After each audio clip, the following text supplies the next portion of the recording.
স্বাগত প্রবাসে বাংলাদেশে, আপনাদের সাথে আছে সৌমিত্র শুক্র। ফ্রান্সে বাংলাদেশিদের উদ্যোগে আয়োজিত হচ্ছে সবচেয়ে বড় cricket tournament France Bangladesh premier league. দেশটির ক্রিকেট বোর্ডের অনুমোদন সাপেক্ষে যাত্রা শুরু করলো এই টুর্নামেন্ট। 24টি দলের অংশগ্রহণে প্রিমিয়ার লিগে বাংলাদেশি দলের সংখ্যা 8টি। রোববার রাজধানী প্যারিসের সার্সেল এলাকায় জমজমাট আয়োজনের মধ্য দিয়ে উদ্বোধন হয় এই টুর্নামেন্টের। ফ্রান্স থেকে সহকর্মী আবু তাহিরের পাঠানো তথ্য ও ছবিতে বিস্তারিত।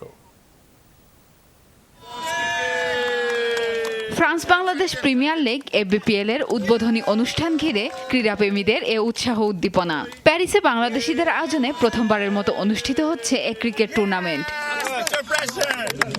টুর্নামেন্টে অংশগ্রহণকারী 24টি দলের মধ্যে 8টি বাংলাদেশিদের। বৃহৎ পরিসরে বাংলাদেশিদের অংশগ্রহণ ফ্রান্সের মূলধারা ক্রিকেট বিকাশে ইতিবাচক ভূমিকা রাখবে বলে প্রত্যাশা আয়োজকদের। বাংলাদেশিদের অবস্থান দৃঢ় করার পাশাপাশি দুদেশের সম্পর্ক উন্নয়নেও ভূমিকা রাখবে বলে আশাবাদ তাদের। এই আয়োজন ফ্রান্সের ক্রিকেটকে আরো সামনের দিকে এগিয়ে নিয়ে যাবে। মূলধারার ক্রিকেটের উন্নতির পাশাপাশি সামাজিক সম্পর্ক দৃঢ় হবে।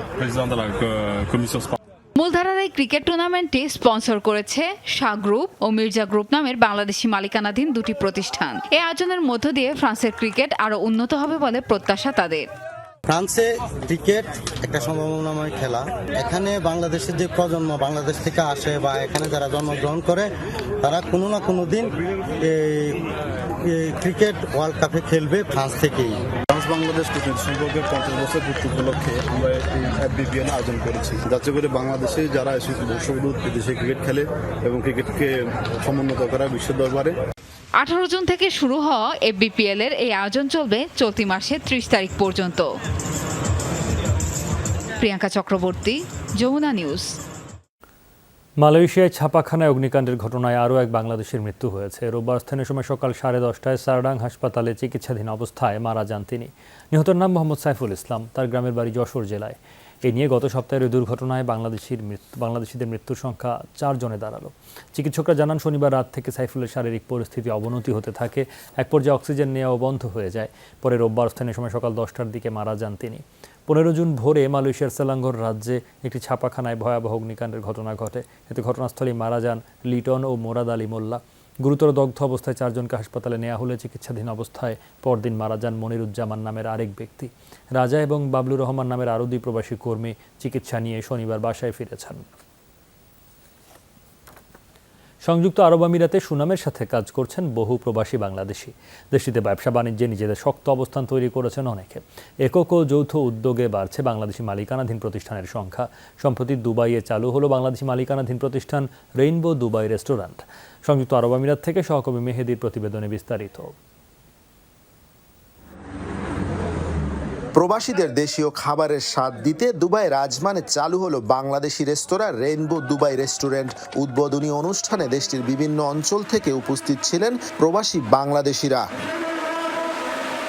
আয়োজনে প্রধান অতিথি হিসাবে উপস্থিত ছিলেন বাংলাদেশ কনসুলেটের consul general BM Jamal Hossain.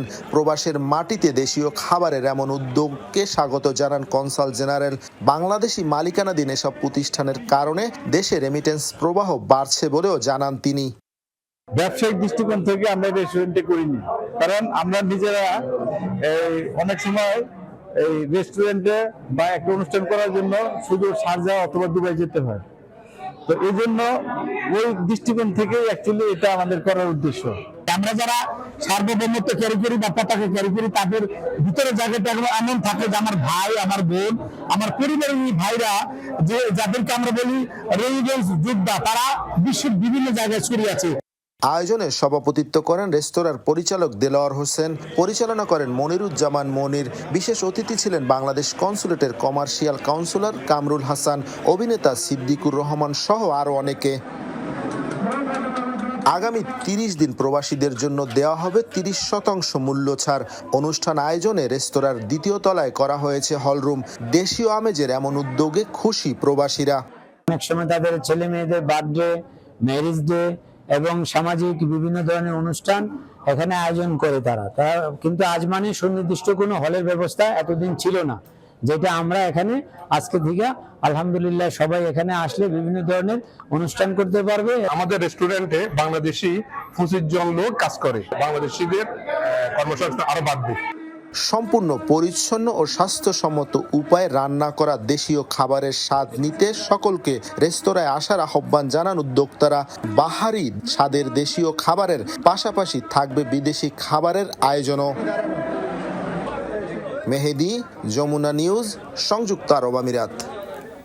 Greece উপকূলে অভিবাসন প্রত্যাশীদের নৌকাডুবির ঘটনায় ৩০০ পাকিস্তানির মৃত্যুর আশঙ্কা করা হচ্ছে। দেশটির পররাষ্ট্র মন্ত্রণালয় জানিয়েছে, গেল বুধবার ডুবে যাওয়া নৌকা থেকে ১২ জন পাকিস্তানিকে জীবিত উদ্ধার করা হয়েছে। তবে সব মিলিয়ে কতজন পাকিস্তানি নৌকাটিতে ছিলেন তা নিশ্চিত হতে পারেনি প্রশাসন। গেল সপ্তাহে লিবিয়ার সমুদ্রবন্দর তবরুক থেকে যাত্রা করেছিল নৌযানটি। বুধবার গ্রিসের পাইলোস উপকূলে তা ডুবে যায়। পাকিস্তানের পূর্ব পাঞ্জাব ও উত্তর পশ্চিম খাইবার পাখতুনখোয়া প্রদেশ থেকে প্রতি বছর অবৈধভাবে ইউরোপে পাড়ি জমায় দেশটির হাজার হাজার বাসিন্দা। দুর্ঘটনার পর 10 মানব পাচারকারীকে আটক করেছে পাকিস্তানের নিরাপত্তা বাহিনী। তাদের মধ্যে 9 জনকে ধরা হয়েছে পাকিস্তান শাসিত কাশ্মীর থেকে। অপরজন আটক হন গুজরাটে। জো বাইডেন নরেন্দ্র মোদী আসন্ন বৈঠকে বাংলাদেশের হয়ে কোনো ধরনের ওকালতির পদক্ষেপ নেবে না সরকার, এমনটা জানিয়ে পররাষ্ট্রমন্ত্রী ডক্টর এ কে আব্দুল মোমেন বলেছেন, ভারতীয় নেতৃত্ব অত্যন্ত পরিপক্ব ও সমৃদ্ধশালী, তারা যা ভালো মনে করবেন সেটি আলোচনা হবে। মন্ত্রী দাবি করেন, যুক্তরাষ্ট্রের সরকারের এখন কোনো লবিস্ট নেই। চীন, রাশিয়া, ভারতের নেতৃত্বাধীন অর্থনৈতিক জোট ব্রিক্সে বাংলাদেশের যোগদানের ব্যাপারে আশাবাদী ডক্টর মোমেন।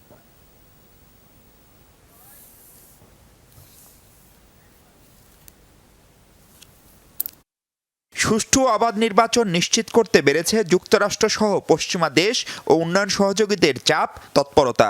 ভালো নির্বাচন না হলে বা তাতে বাধা দিলে তাদের ভিসার ব্যাপারেও কঠোর অবস্থানে ওয়াশিংটন। চীন বা রাশিয়া অবশ্য ভিন্ন অবস্থানে। আর নানা কারণে গুরুত্বপূর্ণ ফ্যাক্টর প্রতিবেশী ভারত এখনও নিশ্চুপ। এ অবস্থায় 22 জুন ওয়াশিংটনে মার্কিন প্রেসিডেন্ট জো বাইডেনের সাথে ভারতের প্রধানমন্ত্রী নরেন্দ্র মোদীর বৈঠক। সেখানে বিলিয়ন ডলারের ড্রোন সহ সামরিক সরঞ্জাম কেনার চুক্তি করবে দিল্লি। দেশের পাশাপাশি এ অঞ্চলের নিরাপত্তা নিশ্চিত করা ভারতের অগ্রাধিকার। আর সে কাজে আওয়ামী লীগ সরকার স্বস্তি দিয়েছে ভারতকে। তাই বাইডেন মোদী বৈঠকে আসতে পারে বাংলাদেশ, বিশেষ করে আগামী নির্বাচন প্রসঙ্গ। ভারতের নেতৃত্ব অত্যন্ত পরিপক্ক এবং অত্যন্ত সমৃদ্ধশালী নেতৃত্ব।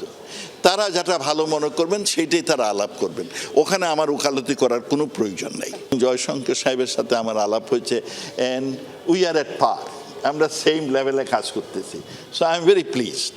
আমার খুব ভালো লেগেছে এবং ভারত সরকার আমাদের অত্যন্ত সম্মান দিয়েছে। সম্প্রতি যুক্তরাষ্ট্রের ক্ষমতাসীন ও বিরোধী দলের কয়েকজন কংগ্রেসম্যান বাংলাদেশ ইস্যুতে চিঠি লিখেছেন প্রেসিডেন্ট জো বাইডেন ও পররাষ্ট্রমন্ত্রী অ্যান্টনি ব্লিংকেনকে। সেখানে বাংলাদেশ নিয়ে মিথ্যাচার করা হয়েছে দাবি করে অর্থ খরচ করে দেশের বিরুদ্ধে কাজ না করতে বিরোধীদের আহ্বান জানান ডক্টর মোমেন। আগের মতো এখন পররাষ্ট্র মন্ত্রণালয়ের লবিস্ট নেই বলেও দাবি তার। আমাদের লবিস্ট নাই, আমরা বাদ দিয়ে দিছি। বরং যারা লবিস্ট নিয়োগ করেছে তারে বলেন, আল্লাহর ওয়াস্তে দেশটারে ধ্বংস করার তালে থাকবেন না। দেশ তো আপনার আমার সবার, যারা অপোজিশনে তাদেরও দেশটা। সুতরাং দেশকে ধ্বংস করে লাভ নাই, কারণ ধ্বংস হলে সবারই ক্ষতি। জানান, ব্রাজিল, রাশিয়া, ভারত, চীন ও দক্ষিণ আফ্রিকার জোট ব্রিক্সের উদ্যোগে গঠিত নিউ ডেভেলপমেন্ট ব্যাংকের প্রতিষ্ঠাতাদের বাইরে প্রথম সদস্য বাংলাদেশ। আগস্টে সংস্থাটির শীর্ষ সম্মেলনে ঢাকার সদস্যপদ প্রাপ্তির বিষয়টি চূড়ান্ত হতে পারে বলেও আশাবাদী তিনি। তারা আমাদের যদি দেশকে ব্রিক্সের সদস্য, আমরা ইতিমধ্যে ব্যাংকের সদস্য, আমরা আরও টাকা পয়সা চাই বিভিন্ন দিক থেকে। তারা যদি আমাদের সদস্য করেন, আমরা I think we will welcome it. Doctor Momen জানান, সেপ্টেম্বরে পূর্ব নির্ধারিত কর্মসূচি থাকায় চীন সফরে যেতে পারছেন না প্রধানমন্ত্রী শেখ হাসিনা। তো আমরা দুঃখিত যে ওই সময় মাননীয় প্রধানমন্ত্রীর এঙ্গেজমেন্ট আছে। মাহফুজ মিশু, যমুনা নিউজ, ঢাকা। দক্ষিণ আফ্রিকা যাত্রা শুরু করেছে প্রবাসী সংগঠন কুমিল্লা কমিউনিটি অব আফ্রিকা। এ উপলক্ষে জোহানেসবার্গের ফোর্টসবার্গে স্থানীয় একটি রেস্টুরেন্টে অনুষ্ঠিত হয়েছে আলোচনা সভা। এ সময় কুমিল্লার প্রবাসীদের জন্য কাজ করার প্রতিশ্রুতি দেন নেতাকর্মীরা। একই সাথে যে কোনো বিপদে সম্মিলিতভাবে পাশে থাকার আশ্বাসও দেন। আলোচনা সভায় সভাপতিত্ব করেন সংগঠনের উপদেষ্টা মোহাম্মদ হোসেন মান্নান। প্রধান অতিথি ছিলেন ডাক্তার এ জে মাহমুদ এবং সঞ্চালনা করেন যুগ্ম সাধারণ সম্পাদক আব্দুল কুদ্দুস। এদিন মোহাম্মদ শাহাদাত হোসেনকে সভাপতি, আব্দুল খালেক সাধারণ সম্পাদক এবং মীর হোসেন মিরুকে সাংগঠনিক সম্পাদক নির্বাচিত করে কুমিল্লা কমিউনিটি অব আফ্রিকার কমিটি ঘোষণা করা হয়।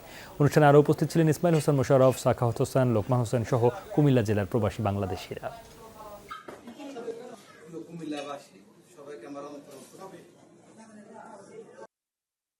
আমাদের মূল লক্ষ্য হচ্ছে কোনো একটা বাঙালি ভাই যদি যে কোনো বিপদে পড়ুক আমরা তাদের পাশে দাঁড়াতে পারি। শুধু কুমিল্লাবাসী নয়, সকলকে সেবা দেওয়ার জন্য আমরা সর্বদাই প্রস্তুত।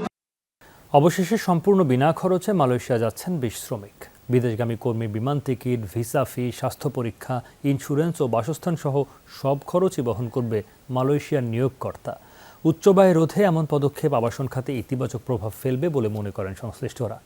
এমন কার্যক্রমে কোনো নিয়োগকারী প্রতিষ্ঠান অনিয়ম করলে তার বিরুদ্ধে কঠোর ব্যবস্থা নেওয়া হবে বলে জানিয়েছে প্রবাসী কল্যাণ মন্ত্রণালয়।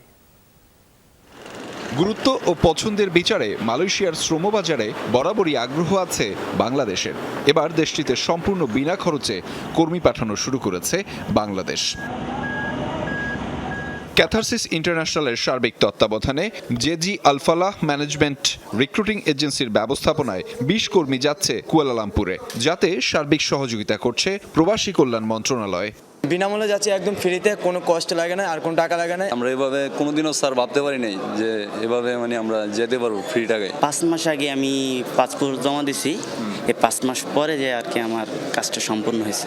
আশা করি এই প্রজেক্টটা অনেক আগাক, সবাই যাইতে পারে। আল্লাহর কাছে দরবার লাখ শুকরিয়া যায়, আমার ছেলেকে আমি ফ্রিতে, একদম ফ্রিতে পাঠাইছি। আমার ছেলে মাগনা যাইতেছে, আলহামদুলিল্লাহ। মালয়েশিয়া যাওয়া ব্যক্তিরা মাসে উপার্জন করবেন প্রায় 50,000 টাকা।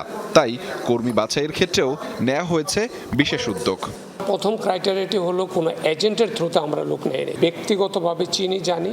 প্রথম আমরা এভাবে রিক্রুট করেছি এক, তারপরে তাদেরকে আমরা এখানে এনে আমরা আলাদা আলাদাভাবে তাদেরকে আমরা ইন্টারভিউ নিয়েছি এবং যখন তারা মেডিকেল করেছে আমরা নিজেরা তাদেরকে মেডিকেল করিয়েছি। এই শ্রমবাজার ধরে রাখতে সব ধরনের ব্যবস্থা নেওয়ার কথা জানিয়েছে মন্ত্রণালয়। কর্মী পাঠাতে কোনো ধরনের অনিয়ম হলে নেওয়া হবে ব্যবস্থা। জোর দেয়া হচ্ছে শ্রমিকদের দক্ষতা বৃদ্ধির উপরও। যদি কোনো জায়গায় এই ধরনের কোনো কমপ্লেন থাকে, জিরো কাস্টের লোক যাওয়ার কথা, সেই জায়গায় টাকা নিয়েছে, তো সেটা আমরা অ্যাড্রেস করি। এবং এই জায়গায় আমি বিশ্বাস করি যে আমাদের সাথে যারা আমার সহকর্মীরা আছেন এখানে প্রাইভেট সেক্টরে, সবাই এই বিষয়টা সিরিয়াস, কারণ আমরা চাই যে এই কাজটা আমরা কন্টিনিউ করব। স্কিল ডেভেলপমেন্ট, তাদেরকে প্রত্যেকে রেজিস্ট্রেশনের কথা বলেছে, এর সাথে আমার সাজেশন হলো তাদেরকে একটা স্কিল ট্রেনিং সেন্টারে তাদেরকে একত্রিত করা। 2022 সালের আগস্ট মাসে মালয়েশিয়ার শ্রমবাজার উন্মুক্ত হবার পর এ পর্যন্ত 2 লাখ কর্মী গিয়েছে দেশটিতে। বিনা খরচে শ্রমিক প্রেরণ কার্যক্রম সফল হলে বাংলাদেশিদের জন্য আরও বাড়বে মালয়েশিয়া যাবার সুযোগ। কোম্পানি যদি নিশ্চিত হন, তাদের যদি আস্থা অর্জিত হয় যে তারা ফ্রি অফ কস্টে এসেছে, পরবর্তীতে তাদের যে অতিরিক্ত কর্মী আছে সেই কর্মীরাও ফ্রি অফ কস্টে আসবে। আমরা আশা করতেছি মালয়েশিয়ান যে নিয়োগকর্তা যারা আছেন তাদের আস্থার একটা ক্ষেত্র তৈরি হবে। দেশের রেমিটেন্সের প্রবাহ বাড়ানোর সাথে সাথে আন্তর্জাতিক শ্রমবাজারে শ্রমিকদের দক্ষতা বাড়াতেও নজর দেন সরকারি বেসরকারি খাতের কর্মকর্তারা। আহমেদ রেজা, যমুনা নিউজ, ঢাকা। এই ছিল প্রবাসী বাংলাদেশের সাথে থাকার জন্য ধন্যবাদ।